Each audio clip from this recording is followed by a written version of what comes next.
So we come to our first idealist, George Berkeley, Bishop Berkeley, as he's better known. Berkeley believed that everything, and I do mean everything, is the mind, right? It's a product, and it's all a product of the mind. More specifically, everything exists as a product of God's mind. But that does not preclude the existence of individual minds, human minds. So, to understand this, you have to understand the basic structure of Berkeley's argument, which is founded on the distinction between primary and secondary qualities, which first was given to us by the philosopher John Locke, right, who, building off of Descartes' work, tried to establish what qualities are essential to objects themselves and what qualities are qualities of experience known to the mind. Right? So primary qualities are those qualities belonging to objects themselves. Right? Things like size, shape, extension, the fact that they take up space. Right? These things are solely a property of objects like, a glass or, a bottle. Right? All these things have physical dimensions, and that's what those primary qualities are, just the physical dimensions of an object. Secondary qualities, however, are qualities of an object known to the mind or known via the mind. Right? Examples of these are going to be any quality of sensation, right? So sight, smell, sound, taste, feel, right? All these things are qualities known via perception, right? They're not inherent qualities of the object itself, according to Locke. They're only qualities insofar as they're known to the mind, such as the cherries painted on this. And they are supposed to be cherries. Like, it's just not very good video quality.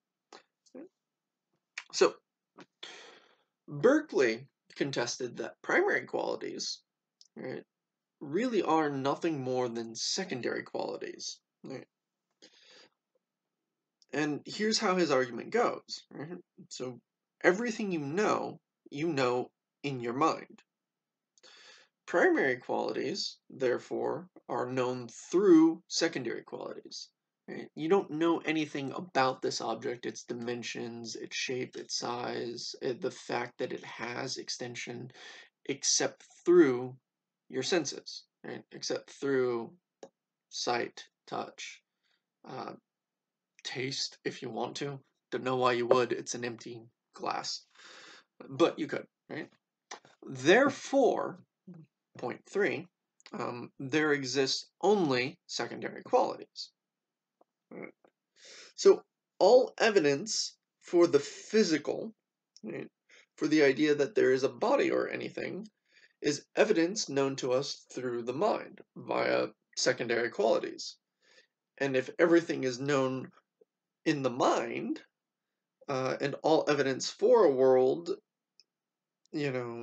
outside of the mind is given to us via secondary qualities, then all that exists is the mind. Right? So this does seem to seems counter to our own experiences of an external world, right? A world outside of ourselves, beyond the limits of our body. And it does appear to imply that what we experience isn't real. But that's not what Berkeley's getting at. What Berkeley is saying is that all of this is real, it's just not physical. Right? The physical is nothing more than an illusion of the mind, so to speak, right? It's a product of the mind at work, right? All we have are secondary qualities. There are no such things as objects in the world separate from the mind. This is why his the famous summarization of his philosophy is esse est percipi aut percepere, right? Meaning in English, to be is to be perceived or to perceive, right? The implication being that things only exist insofar as and as long as they are perceived. The moment we don't stop perceiving something, it no longer exists to the mind. Right? Now, this does seem to be fairly problematic on the surface when you consider the fact that there are periods where we're not conscious, right? What happens to our minds when we sleep, right? What happens to objects? How can objects continue to exist, like this cup, if I leave my room right now, right? If I'm not perceiving it, everything should just blink out of existence and then blink back in. And then it blinks back in when I come and witness it again or perceive it again. That doesn't seem to make sense, especially when you take the example of something like a campfire, right?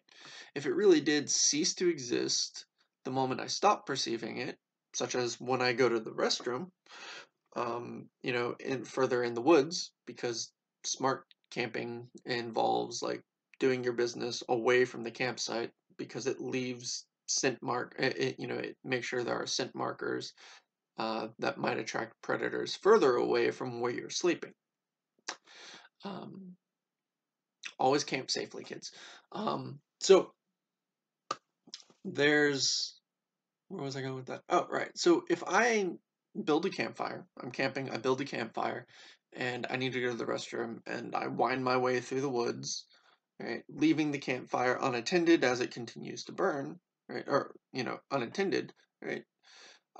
It should just blink out of existence, assuming there's no other animals or minds to continue perceiving it while I'm gone, right? So when I come back and it blinks back into existence, shouldn't it be the case that it is just the same as when I left it? Why then, when I come back, do I see nothing but embers? Right? Do I see that the firewood has, whittled down to the barest amount, right? To ash, right? And husks.